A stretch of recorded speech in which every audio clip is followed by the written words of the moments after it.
Hello time travellers, I am time यात्री। आज की वीडियो का टॉपिक होने वाला है मल्टीवर्स माई थ्योरी।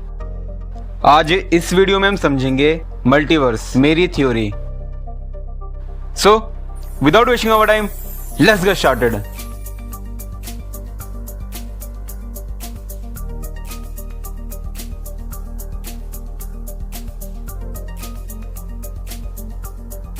मल्टीवर्स, तो जैसे कि हम बिलीव करते हैं हम सब एक यूनिवर्स में रहते हैं एंड हमारी अर्थ इसी यूनिवर्स का एक छोटा सा पार्ट है।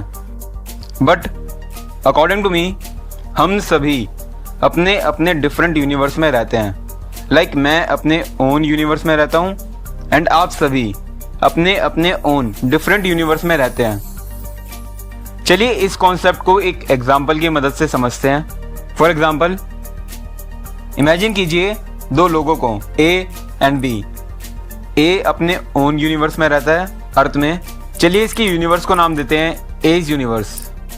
सिमिलरली बी अपने ओन डिफरेंट यूनिवर्स में रहता है अर्थ में एंड इसके यूनिवर्स को नाम देते हैं बीज universe. And A and B दोनों अपने अपने यूनिवर्स के क्रिएटर्स हैं। चलिए समझते हैं कि इसका क्या मतलब है। द एज यूनिवर्स, ए अपने यूनिवर्स का क्रिएटर है, मतलब ए एग्जिस्ट कर रहा है, इसीलिए ही ए का यूनिवर्स भी एग्जिस्ट कर पा रहा है। एंड हर वो चीज जो ए यूनिवर्स के अंदर आती है वो डायरेक्टली या इनडायरेक्टली ए से बिलोंग करती है। वेल, डायरेक्टली और इनडायरेक्टली का क्या मतलब है आपको जल्दी पता लग जाएगा। Similarly for B, the bees universe, B अपने यूनिवर्स का क्रिएटर है एंड हर वो चीज जो बी यूनिवर्स के अंदर एग्जिस्ट करती है वो डायरेक्टली या इनडायरेक्टली बी से ही बिलोंग करती है। नाउ क्या हो अगर ए एंड बी दोनों फेस टू फेस आ जाएं, तब कुछ ऐसा होगा।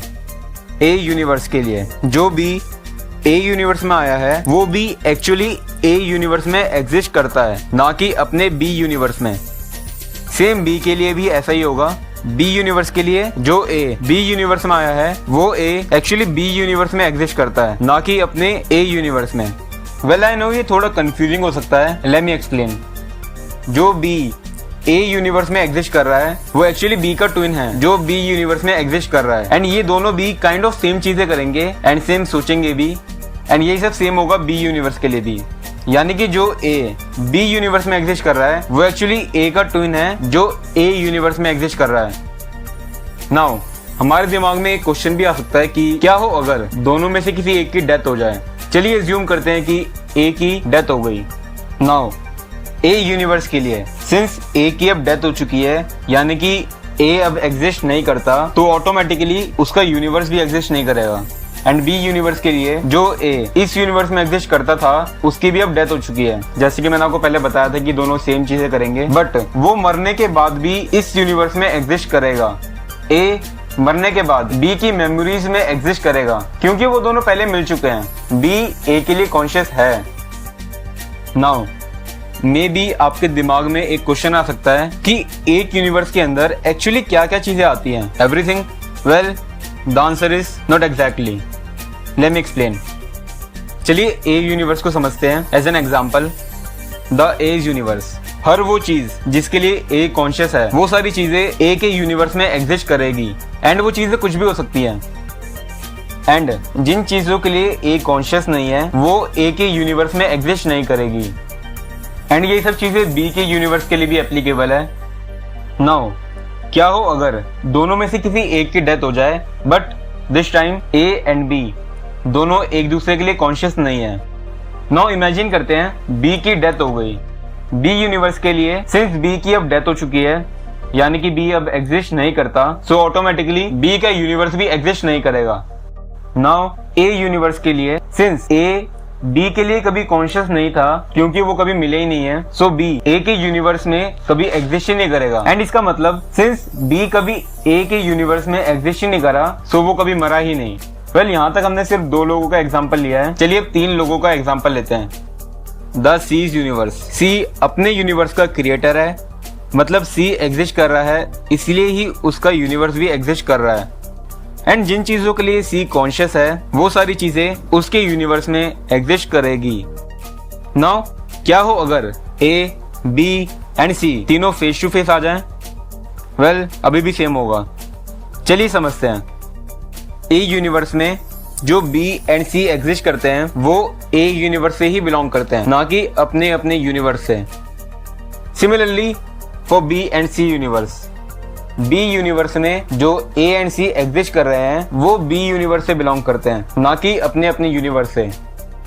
एंड सिमिलरली सी यूनिवर्स में जो ए एंड बी एग्जिस्ट कर रहे हैं वो सी यूनिवर्स से बिलोंग करते हैं, ना कि अपने अपने यूनिवर्स से। नाउ सेम होगा अगर इन तीनों में से किसी एक की डेथ हो जाए। चलिए इमेजिन कीजिए सी की डेथ हो गई। इसका मतलब अगर सी की डेथ हो चुकी है, यानी कि सी अब एग्जिस्ट नहीं करता, तो ऑटोमेटिकली उसका यूनिवर्स भी एग्जिस्ट नहीं करेगा।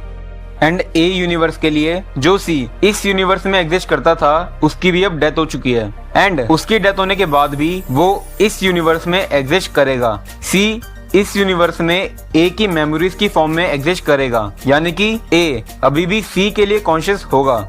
And similarly for B universe, and same होगा अगर तीनों में से किसी एक की डेथ हो जाए उनकी मुलाकात के बिना, मतलब ए, बी एंड सी तीनों जब आपस में कॉन्शियस नहीं होंगे। चलिए मेरी कंप्लीट थ्योरी को शॉर्ट में समझते हैं। आप अपने ओन एंड यूनिक यूनिवर्स में रहते हैं और मैं अपने ओन एंड यूनिक यूनिवर्स में रहता हूँ, एंड हम सब अपने अपने यूनिवर्स के क्रिएटर्स हैं। मतलब आपका या मेरा यूनिवर्स अभी एग्जिस्ट कर रहा है क्योंकि आप और मैं इस समय एग्जिस्ट कर रहे हैं। नाउ अब हम ये कंक्लूड कर सकते हैं कि एवरीथिंग इज अबाउट कॉन्शियसनेस। जैसे आप किसी चीज के लिए कॉन्शियस होते हैं वो चीज देन आपके यूनिवर्स में एग्जिस्ट करना स्टार्ट कर देगी। And the most important thing, आपकी एग्जिस्टेंस बहुत इंपॉर्टेंट है। अगर आप एग्जिस्ट करेंगे ओनली देन आपका कंप्लीट यूनिवर्स एग्जिस्ट करेगा। आई होप अब आपको मेरी मल्टीवर्स की थ्योरी बहुत अच्छी तरह से समझ में आ गई होगी। सो एट द एंड रिमेंबर, अगर आपको मेरी कंप्लीट वीडियो में कहीं भी डाउट होता है या कोई चीज कंफ्यूजिंग लगती है then you are always welcome in the comment section.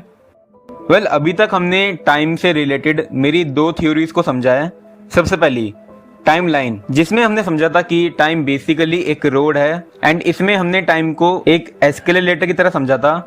And दूसरी थ्योरी द इन्फिनिट लूप, जिसमें हमने समझा था कि टाइम एक इन्फिनिट लूप की तरह काम करता है जो कि हमेशा रिपीट होता रहता है। नाउ क्या हो अगर हमने मेरी इन्हीं दो थ्योरीज को कंबाइन करके एक नई थ्योरी बनाए? सोचिए और सोचते रहिए, क्योंकि मैं आपसे मिलूंगा जल्दी मेरी अगली वीडियो में। Till then keep time traveling and